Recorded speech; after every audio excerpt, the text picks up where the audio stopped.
जय हिंद मेरे दोस्तों। स्वागत है आप सभी को अपने YouTube चैनल पर। आज हम आप लोग के लिए एक शानदार वीडियो लेकर के आए हैं जिसमें पढ़ेंगे आधुनिक भारतीय इतिहास के बारे में। आधुनिक भारतीय इतिहास में हम लोग एक टॉपिक पहले कंप्लीट कर चुके हैं। टॉपिक कौन था? वो टॉपिक था आधुनिक भारतीय इतिहास का भारत में यूरोपीय कंपनी का आगमन। भारत में यूरोपीय कंपनी का जो आगमन है ये टॉपिक कंप्लीट कर चुके हैं। इसका जो है इस टॉपिक का 3 क्लास हुआ है। अगला जो टॉपिक है ये है 18वीं सदी में मुगलों से स्वतंत्र हुए क्षेत्रीय राज्य के बारे में पढ़ेंगे, जो कि क्लास नंबर 4 है। ये पूरा MCQ होगा, कंप्लीट MCQ। चलिए शुरू करते हैं आज का जो है प्रश्न। अगर जो भी स्टूडेंट इस चैनल पर नए आए हैं तो इस चैनल को सब्सक्राइब कर ले ताकि आप लोग को सबसे पहले वीडियो मिल सके। चलिए शुरू करते हैं आज का पहला प्रश्न। आज का जो पहला प्रश्न है आप लोग को इसका सही जवाब देना है। अलीवर्दी खां ने किसके साथ समझौता किया था? इसका सही जवाब होगा ऑप्शन नंबर ए, मराठों के साथ अलीवर्दी खां ने समझौता किया था।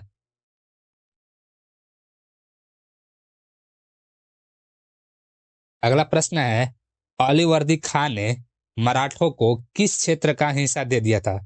कौन सा क्षेत्र का हिस्सा अलीवर्दी खां ने मराठों को दिया था? क्या दिया था? उड़ीसा क्षेत्र जो था उसको दे दिया था।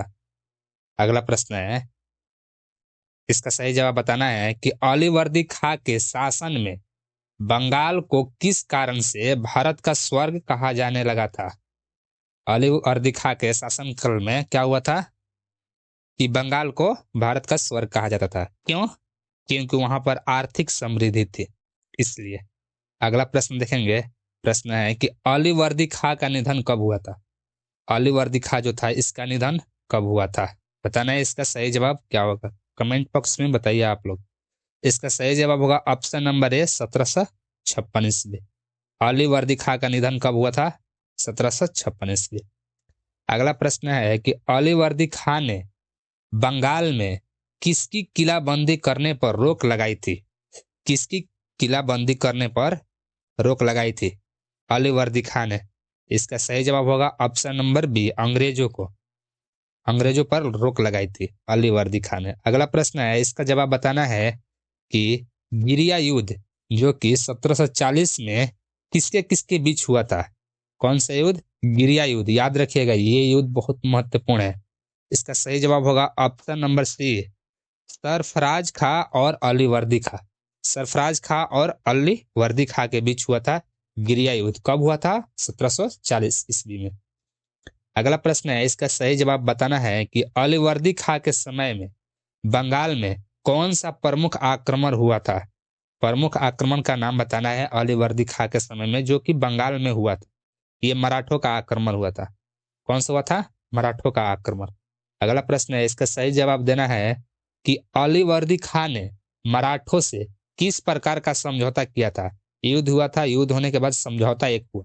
उस समझौते में क्या हुआ था? अलीवर्दी खां ने बोला कि उड़ीसा का क्षेत्र आप लोग ले लीजिए और 6 लाख रुपया वार्षिक देने का ये समझौता में हुआ था। अगला प्रश्न है, इसका सही जवाब बताइएगा। अलीवर्दी खां का निधन किस वर्ष हुआ था? अभी पढ़े हैं अलीवर्दी खां का निधन कब हुआ था, 1756 में। चलिए फिर से अगला प्रश्न देखेंगे। अलीवर्दी खां के निधन के बाद उसका उत्तराधिकारी कौन बना?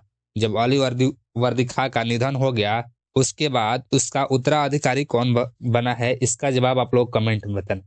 इसका सही जवाब होगा सिराजुद्दौला। कौन बना? सिराजुद्दौला बना है। अगला प्रश्न देखेंगे। इसका सही जवाब बताइए कि सिराजुद्दौला का विरोध किसने किया था? क्योंकि सिराजुद्दौला तो अब उसको मरने के बाद ये राजा बन गया, तो राजा बनने के बाद क्या हुआ कि सिराजुद्दौला को विरोध करने लगा। कौन कौन सा विरोध किया है? उसकी एक मौसी थी जिसका नाम था घसीटा बेगम, ये विरोध कर रही थी। और उसके एक मौसेरा भाई था जिसका नाम था साकेत जंग, ये दोनों मिलकर के इसका विरोध कर रहे थे। किसका?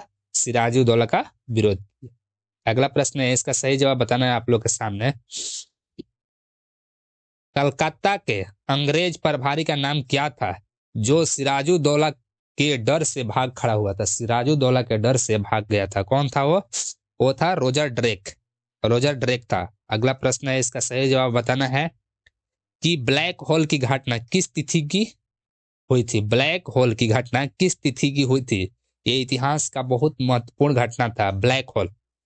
इसका सही जवाब होगा 20 जून 1756 ईस्वी में। कब हुआ था? 20 जून 1756 ईस्वी में हुआ था। अच्छा, एक बात और बताना है कि ब्लैक होल की घटना में कितने अंग्रेजों जीवित बचे थे? ब्लैक होल की जब घटना हुआ था उसमें कितने अंग्रेज थे जो जीवित बचे हुए थे? इसका सही जवाब होगा ऑप्शन नंबर ए, 23 अंग्रेज थे जो जीवित बच गए थे। अगला प्रश्न है, ब्लैक होल की घटना का विवरण किसने दिया था? ब्लैक होल की घटना का विवरण जो था वो किसने दिया था? आप लोग को बताना है इसका सही जवाब क्या होगा। कमेंट बॉक्स में बताइए इसका सही जवाब क्या होने वाला है। इसका सही जवाब होगा ऑप्शन नंबर बी, हॉलबेल। हॉलबेल ने बताया था, ब्लैक होल की घटना के बारे में पूरा विवरण दिया था। अगला प्रश्न है, अगला प्रश्न का जवाब देना है आप लोग को कमेंट बॉक्स में। घसीटा बेगम कौन थी? पता है आप लोग को? अभी पता चला हुआ है कि घसीटा बेगम कौन थी। और घसीटा बेगम जो थी 21 स्थान की बेगम थी। ये थी कहाँ की? ढाका की। कहाँ की? ढाका की बेगम थी। अगला प्रश्न है, इसका जवाब देना है कि सिराजुद्दौला ने अंग्रेजों के खिलाफ अभियान क्यों शुरू किया था? इसका सही जवाब देना है, दीजिए कमेंट में क्या होगा इसका सही जवाब। इसका सही जवाब होगा ऑप्शन नंबर बी, कलकत्ता की किलाबंदी। कलकत्ता की किलाबंदी, यही सिराजुद्दौला ने अंग्रेजों के खिलाफ एक अभियान शुरू किया था। चलिए इसका सही जवाब दीजिए, सिराजुद्दौला ने कलकत्ता पर कब कब्जा किया? सिराजुद्दौला था जो कलकत्ता पर कब कब्जा किया? इसका सही जवाब बताना है। कब क्या था? 20 जून 1756 ईस्वी में। अगला प्रश्न है, इसका सही जवाब बनाना है, ब्लैक होल की घटना का संबंध किस स्थान से है? ब्लैक होल की घटना जो है ये किस स्थान से संबंध है या कहां पर हुआ था? ये ब्लैक होल की घटना जो था कलकत्ता के अंदर हुआ था। कहां हुआ था? ये कलकत्ता के अंदर हुआ था ब्लैक होल। चलिए इसका सही जवाब दीजिए कि ब्लैक होल की घटना के दौरान कितने अंग्रेजों को काल कोठरी में बंद कर दिया गया था? कितने अंग्रेज जो थे काल कोठरी में बंद कर दिया गया था? इसमें 146 अंग्रेज को काल कोठरी के अंदर बंद कर दिया गया था। अगला प्रश्न है, इसका सही जवाब बताना है कि अलीनगर की संधि किनके बीच हुई थी? अलीनगर की संधि किसके बीच हुई थी? इसका सही जवाब आप लोग को कमेंट बॉक्स में बताना है। सही जवाब होगा ऑप्शन नंबर बी, किसके बीच? सिराजुद्दौला और अंग्रेजी कंपनी के बीच में हुई थी। कौन सी संधि थी? ये अलीनगर की संधि थी। अगला प्रश्न है, इसका सही जवाब बताइएगा कि अलीनगर की संधि के अनुसार सिराजुद्दौला ने अंग्रेजों को कौन सा अधिकार दे दिया? कौन सा अधिकार दे दिया? किलाबंदी का जो था उस अधिकार को वो दे दिया। किसको? तो अंग्रेजों को दे दिया अलीनगर के संधि के अनुसार। अगला प्रश्न है, इसका सही जवाब बताना है आप लोग के।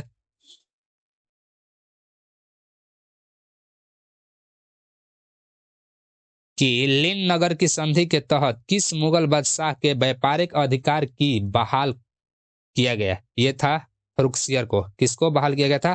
फरुखसियर को। अगला सही जवाब देना है, बताइए आप लोग को। सबसे आसान, प्लासी का युद्ध कहां पर हुआ था?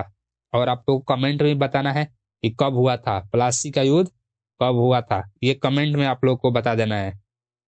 ऑप्शन नंबर बी बी होगा। ऑप्शन नंबर बी, भागीरथी नदी के तट पर हुआ था। अगला प्रश्न है, इसका सही जवाब बताना है कि प्लासी के युद्ध में अंग्रेजों का नेतृत्व किसने किया था? अंग्रेज का नेतृत्व जो था वो किसने किया था प्लासी के युद्ध में? इसका सही जवाब होगा रॉबर्ट क्लाइव। कौन किया था? Robert Clive. चलिए इसका अगला प्रश्न का जवाब दीजिए आप लोग। इसका जवाब क्या होगा? प्लासी के युद्ध में सिराजुद्दौला के सेनापति ने किसे धोखा दे दिया? जो प्लासी की युद्ध था तो सिराजुद्दौला के सेनापति था वो धोखा दे दिया। किसको दिया? मीर जाफर अली को। मीर जाफर अली को क्या किया? धोखा दे दिया था। अगला प्रश्न है, इसका सही जवाब दीजिएगा कि प्लासी के युद्ध के बाद सिराजुद्दौला की हत्या किसके आदेश पर हुई थी? कौन आदेश किया था जिसके आदेश पर सिराजुद्दौला की हत्या हो गई थी? मीरन की। किसकी आदेश पर? मीरन की आदेश पर हुई थी। अगला प्रश्न, इसका सही जवाब बताइए आप लोग। प्लासी के युद्ध के बाद बंगाल का नवाब कौन बना? जब प्लासी का युद्ध हुआ इसके बाद बंगाल का नवाब कौन बना?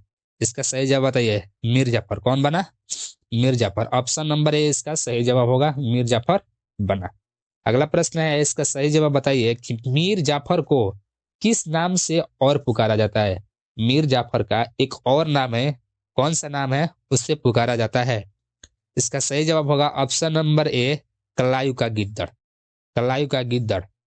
अगला प्रश्न है, इसका सही जवाब बताइए।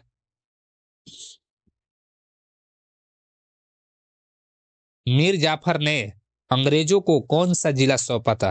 मीर जाफर तो जो था वो अंग्रेजों को कौन सा जिला सौंप दिया था? इसका सही जवाब आप लोग को बताना है।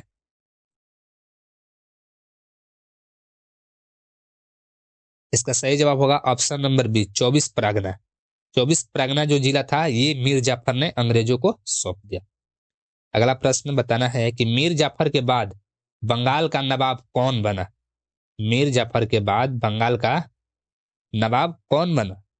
इसका सही जवाब होगा option number A, Mir Qasim. Mir Qasim बना। चलिए अगला प्रश्न है, इसका सही जवाब बताइएगा कि सिराजुद्दौला की हत्या किसने किसने की और कब हुई थी? सिराजुद्दौला की हत्या कब हुई थी और किसने की, ये भी जवाब देना है आप लोगों को।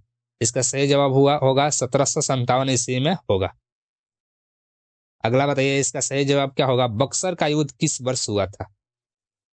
बक्सर का युद्ध किस वर्ष हुआ था? बताइए इसका सही जवाब क्या होगा? इसका सही जवाब होगा ऑप्शन नंबर 20, 1764 ईस्वी।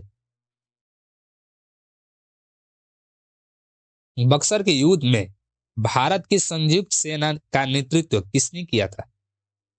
जो बक्सर का युद्ध हुआ था इसमें संयुक्त सेना का नेतृत्व किसने किया था? कौन किया था? सुजाउद्दौला। कौन किया था? सुजाउद्दौला।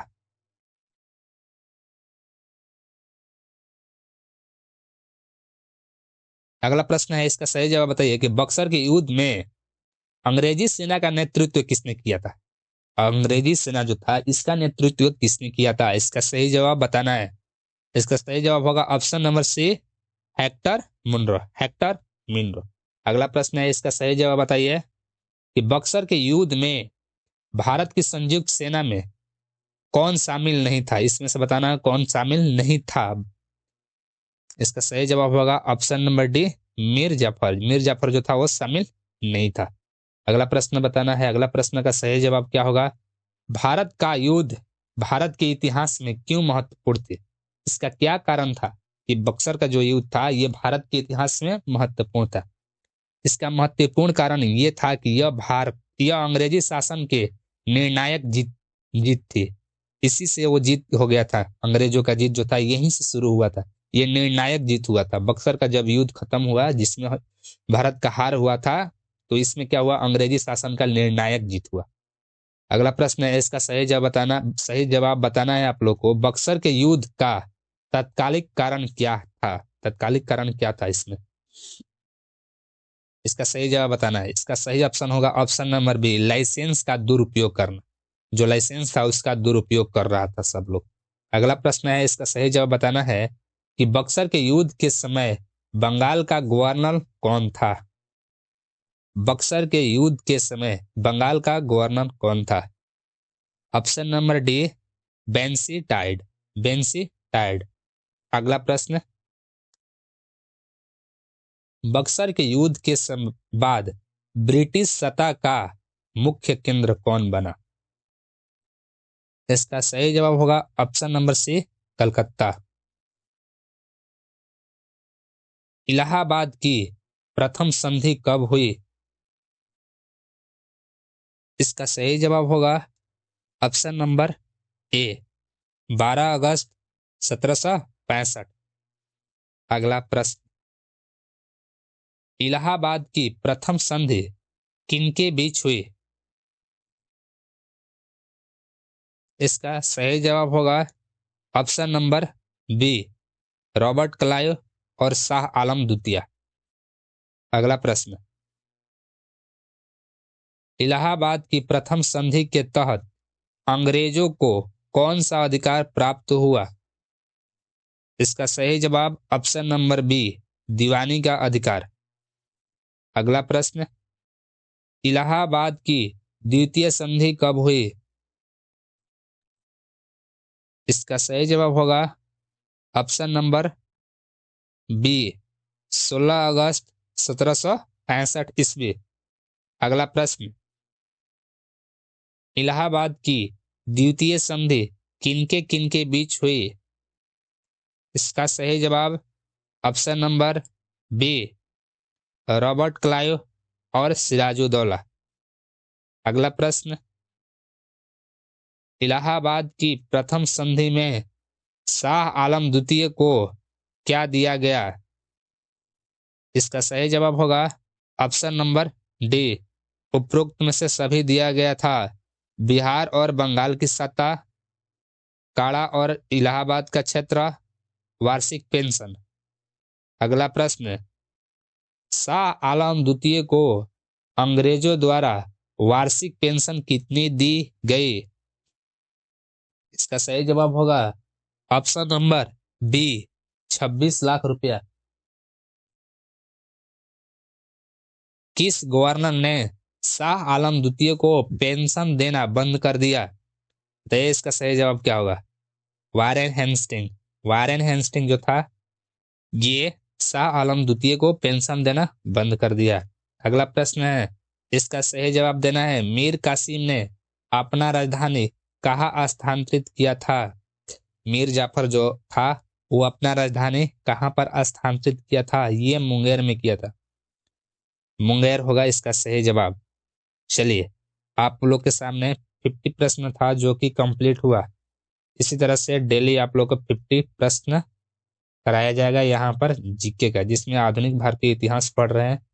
आप लोग कमेंट कीजिएगा तो दूसरा चैप्टर भी चालू करेंगे। एक साथ दो दो चैप्टर चलेगा।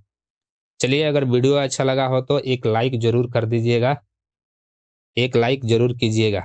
चलिए, इस वीडियो को यहीं तक रहने देते हैं। जय हिंद, जय भारत।